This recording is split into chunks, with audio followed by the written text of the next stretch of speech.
Welcome to Happy Hour. I don't even remember what the episode number is now. Cheers. I'm here today with Kimberly Westbrook and Mark Elias. Kim is a actor and producer, and Mark is an actor and writer.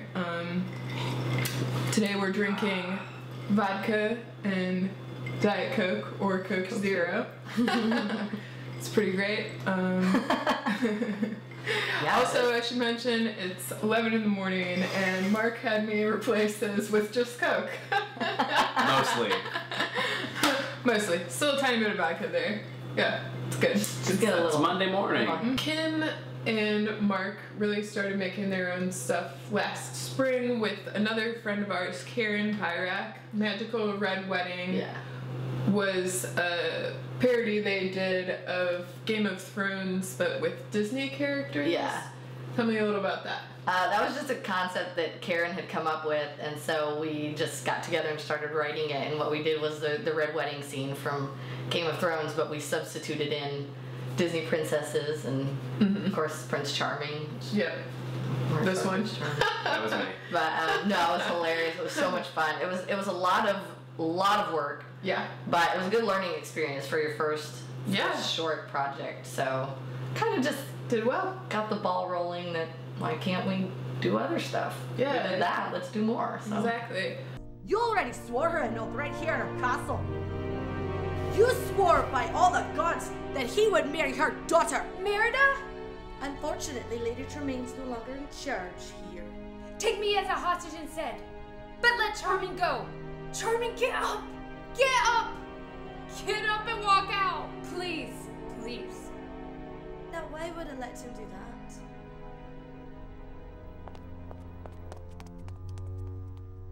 By my honor as a mermaid, by my honor as a princess, let him go, or I will slit your brother's throat. I've got others. Ariel. Clan Dunbrach sends their regards.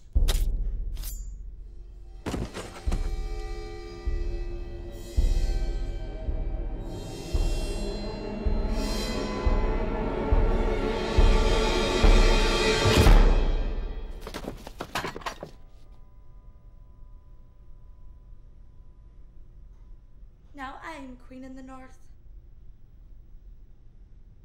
Kim and Mark work together pretty frequently and are like independent digital filmmakers, so that's pretty sweet. They have a web series called Directions from Here. Tell me a little bit about that. Well, I think it was born when we were in class and I just started playing with the ideas of like how our dynamic is comedically together, and then what would be a situation where these two personalities would sort of excel and throw each other off. Yeah. I was going east, and you were telling me east, and guess what? You got me lost. Of course I'm still getting married. The wedding is still on. 4805. Basic plot line is that, two of us, our lives are changing drastically and falling apart. He's moving from out of state into Los Angeles. My fiance has just broken up with me, and he comes to my apartment as like, we've known each other from the past. So it's like, hey, I'm just moving here. So it becomes that kind of like you said, odd couple roommate situation where, okay, our lives are both screwed right now. Let's see if we can do something to help each other out. Yeah. Hi, Kim. Cat. Oh, you do not read Korean, Albert. Oh, hi, Kim. Sleepless in Seattle. I know what's going on here. Okay, good luck then. Now you owe me bail money on top of rent. What is your mission? Destination A to Destination B! What is your gas efficiency? 35 mpg. I lied. You don't see the irony of lying on Christian Mingle. Mark, I think you're blowing this out of proportion. What is the airspeed velocity of an unladen swallow? African or European? And then the bigger, new, exciting thing is Kim and Mark are doing a feature called Beachwood Drive, which will come out sometime in 2015 or 2015, right? Planning 2015, yeah. I mean, I'm not sure how long the editing's going to take, so it'll either be late 2015 or early 2016. Definitely filming 2015. Definitely filming 2015. Yeah. So tell me about Beachwood Drive. Mark, you're the writer, so... It was a long process. It evolved a couple times. It's been through a number of drafts. But I kind of was sitting with it, you know, wasn't sure where I was going with it. And Kim was like, we were talking about making something else together. And she was like, oh, let's... I believe the situation was, why don't we just do it? Let's just make the film. Okay. So then how do we do that? So that, and like, so how do we do it the right way was the thing of like, we see some people that try and make something and, you know, it's obviously, it had to fall out at some point. And so we were like, how do we do this the right way?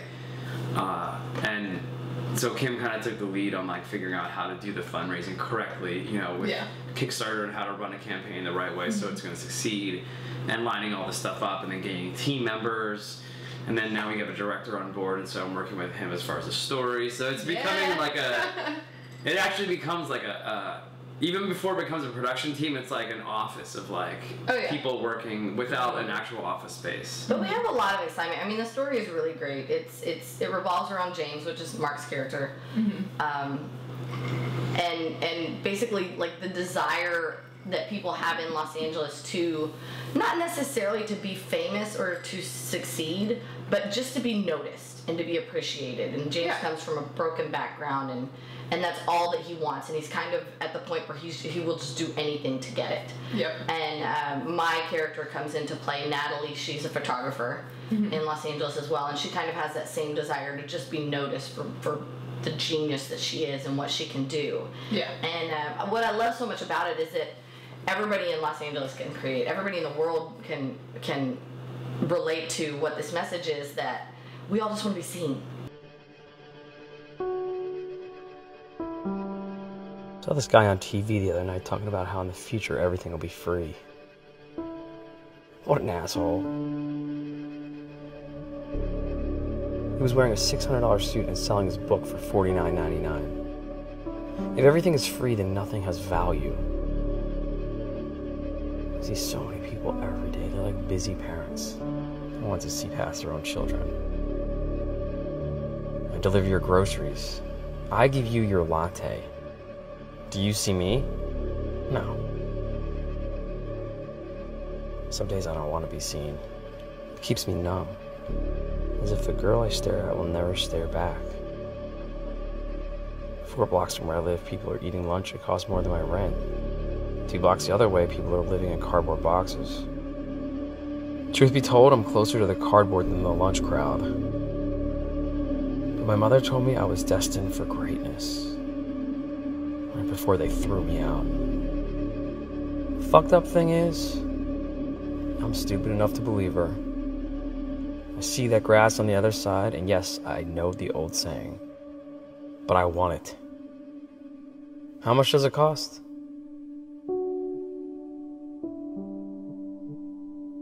You gotta be fucking kidding me.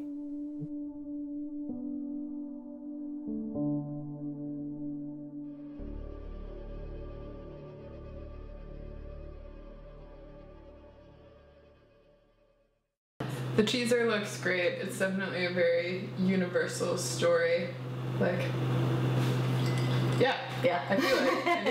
Yeah, it's good. Yeah, it definitely is a story of like, what would you do to get what you want, and it's sort of also, you know, a cautionary tale. And it's cautionary, once you get that, was it worth it? Like, what do you lose? What do you have to lose? Yeah, how far down can you go? So. Yep. It's it's really coming together. It's exciting to see like it build momentum and people that are interested. I wouldn't even have thought this many people are already interested, and the people that are telling her they like the trailer and the number of views that we're getting, or not even a trailer, it's just a teaser. And the views and the people that so it's like those kind of positivity just drives you further and further to keep going and see how big it can be. And our launch party is going to have live performances, like free music, free booze. February 17th. That's at the Fantastic Salon Theater. Salon Theater. West Side, Culver City. Yep. 7 p.m. February 17th. 7 p.m. 7 p.m. Shut the joint down. There's gonna be a raffle, giveaways. Kim is killing it. She's killing it. She is. And she's running the social media aspect of it too. It's huge. Yep. High five. Yay! And the catalyst for Beachwood in particular was Kim and I went to this film independent networking sort of, I don't know what you would call it, program thing. Mixer, and we ended up meeting two guys who do a lot of crowdfunding stuff, and then Kim was like, yes, I want to talk to you. That's exactly what I did. Nathan Reed, I'm coming at you. Because she and Mark were already working on this I was movie. determined. I was determined to find a way to get this film made. So I introduced myself to Nathan Reed. He's one of the owners of Reinventing Crowdfunding, and he works with Justin Giddings, who is our crowdfunding guru right now. But they're great. They're amazing. Any question. They're so great because, first of all, all of their campaigns are 100%. Yeah, they do really, successful. really well. And very successful. they just know the secret of crowdfunding is, first of all, your networking, and second of all, to understand that every crowdfunding campaign has its own life. Yep. So, yes, you know what happened and what worked in the last campaign. It may not work in this one. So exactly. You just have to go into it knowing it's a constant changing beast. It's not going to be an easy in and out. I mean, some people it's an easy in and out kind of thing, but it's exciting though. And to switch gears completely now, what are your guys' hopes for the future? Not specific to Beachwood Drive, you can include it in that, but what's your goal? To just keep making it, making stuff, keep making stuff. I'm not out here to be famous. I'm not out here to make millions of dollars. I'm out here to make a career acting. Yeah. If I have to do that by just continuing to make my own stuff, that's what I'll do. So that's what my goal is. Yeah, I think mine, I want to see this film do well. I want it to obviously do well on the festival circuit. I think it'll make its money back. Yeah. And then that right there is a launching board to show potential investors for the next film, that we did well by this one, and then hopefully I've got one in development. I've got kind of two in development, but one I'm really focused on. But there's other projects kind of floating in and out. So I just want to make sure that if this one becomes a launching board for the next one, and we can have just build a track record. That way, while we are acting, doing we have good our own work. projects that kind of come out, and then you kind of don't know. I mean, one role in one indie film can land you somewhere else completely different the next day. So it's true. It's just so down the road, I just want to be more and more successful. But right now, just focus 100% on this one. Hopefully, I won't drive him crazy enough that he never wants to work with me again.